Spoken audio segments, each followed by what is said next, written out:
இருக்கீங்களா? உங்களுக்கு கீதாக்கா பேசிக்கிறேன். இன்னைக்கு நம்ம வீடியோல என்ன பார்க்க போறோம்னு பார்த்தீங்கன்னா, இன்னைக்கு வந்து ஞாயிற்றுக்கிழமை. இன்னைக்கு ஞாயிற்றுக்கிழமையில வந்து என்ன வந்து டிஃப்ரெண்டா இருக்கும் அப்படின்னு சொல்லிட்டு பார்க்கலான்னு பார்த்தா, இன்னைக்கு வந்து ஆட்டுக்கறி எடுத்திருக்கோம். அந்த ஆட்டுக்கறியில வந்து இது வரைக்கும் வந்து பார்த்தீங்கன்னா, மாமியார் வந்து பட்டாவரக்காய் போடுவாங்க. நாங்க கொத்து கத்திரிக்காய், கத்திரிக்காய் போடுவேன். அதுக்கப்புறம் வீட்டுக்காரர் இருக்கும்போது பார்த்தீங்கன்னா, அவருக்கு முருங்கக்காய் போட்டு வச்சா ரொம்ப பிடிக்கும். அந்த மாதிரி வச்சு கொடுத்துருக்குறேன். ஆனால் இப்போ ரொம்ப நாளா ஆயிடுச்சு நான் அந்த மாதிரி முருங்கக்காய் போட்டு ஆக்குனதே இல்லை. அதே மாதிரி சுரக்காய் போட்டு ஆக்குவேன்.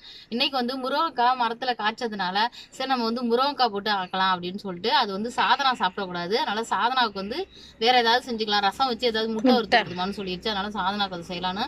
ஏன்னா தயவுசெய்து குழந்தை வச்சிருக்கவங்க முருங்கக்காய் சாப்பிட மாட்டாங்க. ஏன்னா முருங்கக்காய் மாதிரி முறுக்கி முறுக்கி அழுகும் போது குழந்தைங்களுக்கு வந்து அடிவயிறை அப்படி குத்தி குத்தி வலிக்குமா. அதனால வந்து முருங்கக்காய் எடுத்துக்க கூடாது. அது வந்து ஒரு பெரளி வலின்னு சொல்லுவாங்க. அந்த வலி வந்துருங்குவாங்க. அதனால முருங்கக்காய் வந்து சேர்க்கும் போது மட்டும் ஒரு பீஸ் மட்டும் சேர்த்தோம். அதுக்கப்புறம் இன்னும் முருங்கக்காய் வந்து கொடுக்கல. அது கொடுக்கவும் கூடாது. பால் குடிக்கிற வரைக்கும் முருங்கக்காய் சாப்பிடக்கூடாது.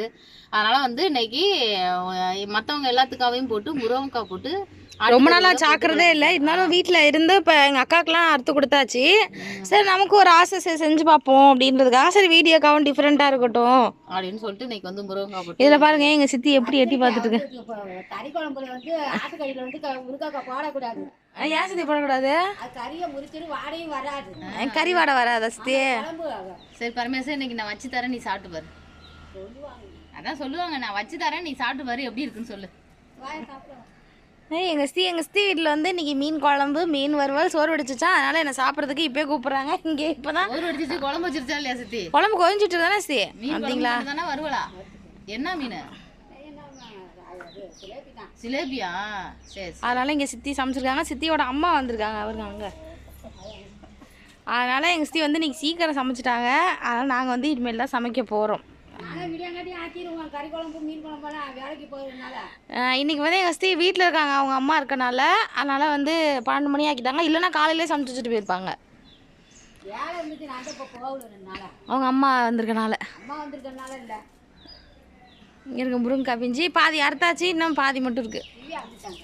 இதில் லட்சியம் வந்து வாங்கிட்டு போனான். லட்சியத்தை கொடுத்து விட்டோம். 7 காய் எல்லா அறுத்த காயும் கொடுத்துட்டேன். நான் 2 காய் முருங்கக்காய் மேலே அறுத்து தான் குழம்பு வைக்கணும். 8 காய் அறுத்தேன்.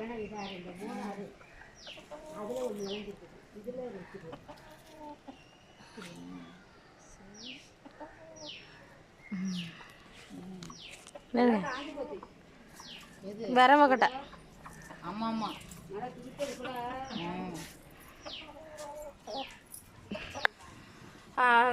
வீட்டுக்கு வந்து சாதம் வடிச்சிட்டேன். இது வந்து ஜில்லு முகிலுக்காக சாதம் வச்சுருக்கேன். நான் தான் வந்து அடுப்பு முள்ளேன். அதனால் என் கோலத்தை பாருங்கள் ஸ்டார்ட் போட்டிருக்கேன் சைடில். ஏன்னா அப்பாய் வந்துட்டு 1 வாரம் ஆயிடுச்சு ஊருக்கு போயிருக்காங்க. திருவிழானால இன்னும் அப்பாய் வந்து வரல.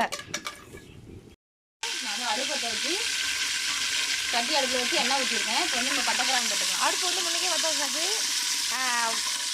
கொடி அடுப்பில் வந்து சாதத்தை இங்கிட்டு போட்டாச்சு, இங்கிட்டு வந்து அரிசி போட்டாச்சு. அங்கிட்டு கொழுந்துட்டு இருக்கு, இங்கிட்டு வந்து குழம்பு போட்டு எண்ணெய் ஊற்றிருக்காங்க. 2 இலை பட்டை, கிராம்பு. பட்டை 3 கிராம்பு.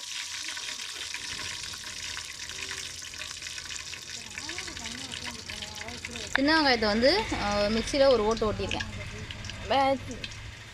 சின்ன வெங்காயம் வந்து வெயிலுக்கு வந்து ரொம்ப நல்லது. அதனால் வந்து இப்போ வந்து வீட்டில் வந்து கொஞ்சம் பெருசாகவும் இருந்துச்சு சின்ன வெங்காயம். அதனால் வந்து சின்ன வெங்காயம் வந்து அதிகமாக இப்போ குழம்புல வந்து நாங்கள் யூஸ் பண்ணுறோம்.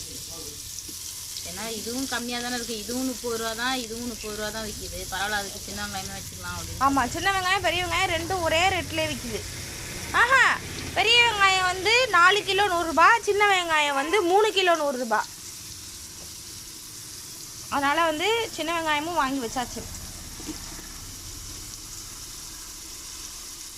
வெங்காயம் வந்து நல்லா பொன்னிறமாக வதங்கட்டும்.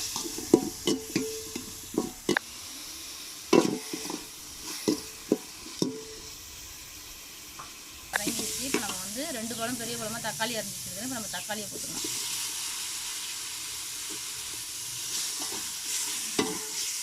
நாங்கள் தான் அரிசி வித்தியாசமாக சமைச்சு சாப்பிடுவோம். சிக்கனில் வந்து உருளைக்கிழங்கு தான் போட்டு சாப்பிடுவாங்க. நாங்கள் வந்துட்டு சொரக்காய் போட்டு சிக்கன் குழம்பு வச்சுருக்கோம். அதே மாதிரி அவரைக்காய் போட்டு ஆட்டுக்கறியில் போட்டிருக்கோம். தட்டைக்காய் போடுவாங்க அப்பாயி. அப்புறம் கத்திரிக்காய், உருளைக்கிழங்கு, இப்போ வந்து முருங்கைக்காய். அவங்க அப்பாயி போடும்போது கத்திரிக்காய், உருளைக்கிழங்கு எல்லாத்தையுமே ஒரு நாளைக்கு சேர்த்து பருப்பு குழம்பு வைக்கிற மாதிரியே கறி குழம்புல போட்டு வைப்பாங்க பாருங்கள்.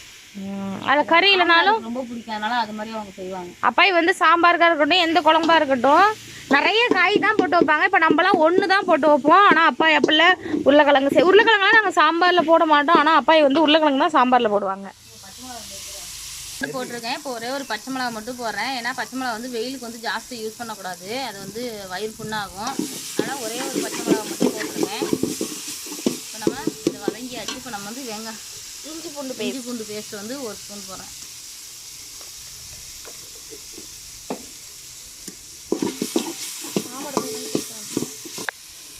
வெங்காயம் தக்காளி இஞ்சி பூண்டு பேஸ்ட்டு பச்சை மிளகா போட்டாச்சு. அடுத்து கறியை போட்டுக்கலாம். ஆட்டுக்கறி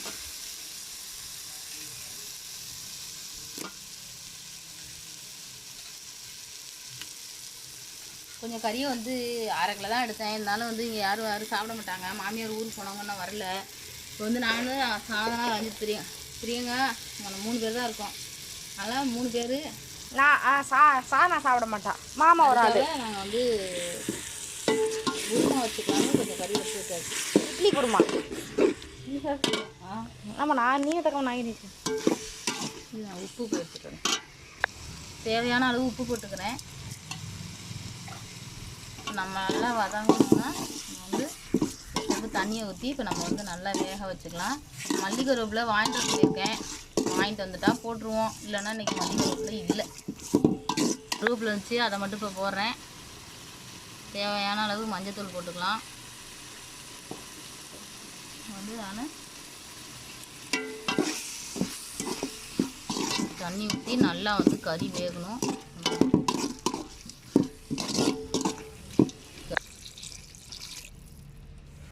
குக்கரில் வைக்கலான்னு பார்த்தோம். இல்லை வேணாம் அடுப்புலேயே இப்படி சமைச்சா நல்லாயிருக்கும் அப்படின்றதுக்காக கறியை ஏன்னா ஆட்டுக்கறி வந்து கொஞ்சம் லேட்டாக வேகும். அதனால் கொஞ்சம் தண்ணி நிறையா வச்சு மூடி போட்டுட்டோம்னா நல்லா அடுப்பு எரிஞ்சிச்சுன்னா சீக்கிரம் வந்துடும்.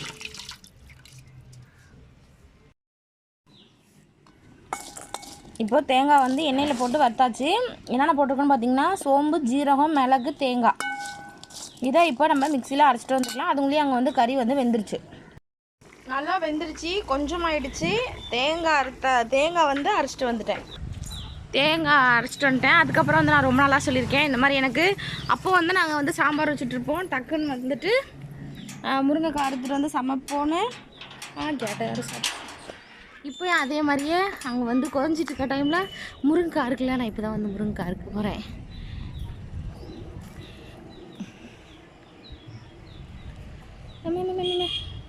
எவ்வளோ கிட்டக்க இருக்கு.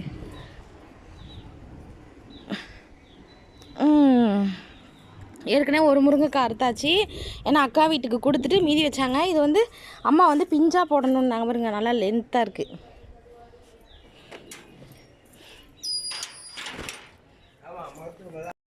முருங்கைக்காய் வந்து 2 முருங்கைக்காய். ஆனால் பாருங்கள் பிஞ்சா இருக்குன்னு வந்து நல்லா பெருசாகும். ஆனால் போதுன்றதுக்காக நான் வந்து கட் பண்ணியாச்சு. இப்போ முருங்கைக்காவே அறுத்து வச்சாச்சு. கறி நல்லா வெந்துருச்சு. இப்போ நம்ம காய் போட்டுக்கலாம். முருங்கைக்காய் இப்போ நம்ம வந்து உடனே வந்து மிளகாத்தூள்லாம் போட்டுடலாம். ஏன்னா முருங்கைக்காய் வந்து சீக்கிரம் வெந்துடும். மிளகாத்தூள் போட்டுக்கிறேன்.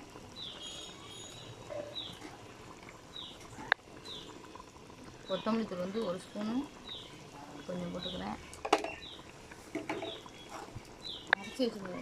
அரைச்சி வச்சு காமிச்சிட்டேன். இதை அரைச்சி வச்சதை நம்ம எல்லாத்தையும் ஊற்றிக்கலாம். ரொம்ப தண்ணி ஊற்றல, கம்மியாக தண்ணி ஊற்றி கொதிய வச்சாச்சு. கொஞ்ச நேரம் மூடிட்டு முருங்கைக்காய் வேகிற வரை எடுத்துட்டா குழம்பு ரெடி. குழம்பு வந்து ரெடி ஆகிடுச்சு. அதுக்கப்புறம் வந்து பார்த்திங்கன்னா கேஸ்லேயே வந்துட்டு ரசம் வச்சுட்டேன். அதுக்கப்புறம் சாதனாக்காக கொஞ்சோண்டு வந்து முட்டைக்கோஸ் வச்சுட்டேன். ஏன்னா சாதனா சாப்பிடாதனால. ஆனால் சாம்பார் இருக்குது, நேற்று வச்ச சாம்பார், அதனால் சாம்பார் சாப்பிட்டு ரசம் அப்புறம் வந்து முட்டைக்கோஸ். மதியானம் வந்து பார்த்திங்கன்னா குழம்பு கொதிஞ்சிட்ருக்கு அப்படின்னு சொல்லியிருந்தேன். சொல்லி முடித்தோடனே பார்த்திங்கன்னா எங்கள் அக்கா பெரியம்மா இவங்கெல்லாம் வந்துட்டாங்க. அதுக்கப்புறம் வந்து டக்குனு என்னால் வீடியோ முடிக்கவும் இல்லை, வீடியோ எடுக்கவும் முடியல. அதுக்கப்புறம் எல்லோரும் வரவும் நாங்கள் இருக்கிறத ஷேர் பண்ணி எல்லோரும் வந்து சேர்ந்து சாப்பிட்டாச்சு. அதுக்கப்புறம் இப்போ வந்து டீ போடுறதுக்காக வந்தேன். அதனால் மீதி குழம்பு இவ்வளோ தான் இருந்துச்சு. சரி அதை சூடு பண்ணிவிட்டு சரி நம்ம இப்போயாச்சும் வந்துட்டு இதுதான் நம்ம வச்ச ஆட்டுக்கறி குழம்பு அப்படின்னு சொல்லி காட்டலான்றதுக்காக நான் வீடியோ எடுக்கிறேன். இப்போ தான் அவங்க டீ குடிக்காமல் சாப்பிட்டுட்டு வந்து தம்பியை பார்த்துட்டு வந்துட்டு கிளம்பிட்டாங்க. இப்போ வந்து நாங்கள் எல்லாருமே டீ போட்டு குடிக்க போகிறோம்.